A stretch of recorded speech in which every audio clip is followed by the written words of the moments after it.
జై శ్రీమన్నారాయణ. భగవద్బంధువులారా, ఈరోజు మంచి విషయం. పూర్వజన్మలో ఏ పాపం చేస్తే ఈ జన్మలో ఏ విధంగా పుడతారు తెలుసుకుందాము.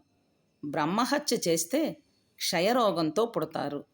గోహత్య చేసినవాడు మరుగుజ్జుగా జన్మిస్తాడు. శ్రీహత్య చేసినవాడు నిత్య రోగిగా పుడతాడు.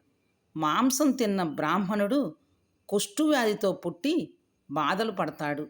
శాస్త్రాన్ని అవమానించినవాడు పాండు రోగిగాను, అబద్ధం సాక్ష్యం చెప్పినవాడు మూగవాడుగాను, పుస్తకం దొంగిలించినవాడు గుడ్డివాడుగాను, అబద్ధాలు వినేవాడు చెవిటివాడుగాను, ఉప్పును అపహరించినవాడు చీమగాను, ఇష్టానుసారంగా వ్యవహరించినవాడు అడవిలో ఏనుగుగాను, పిలవని పేరంటానికి వెళ్ళినవాడు కాకిగాను, మిత్రుని మోసం చేసినవాడు గ్రద్దగాను, అమ్మకాల్లో మోసం చేసినవాడు గుడ్లగూబగాను, భర్తను పలువురిని హింసించే స్త్రీలు జలగలాను, భర్తను మోసం చేసిన ఆడది బల్లిగాను, గురుపత్నితో సంభోగం చేస్తే తొండగాను, అతి కామాన్ని కలిగినవాడు గుర్రంగాను జన్మిస్తాడు.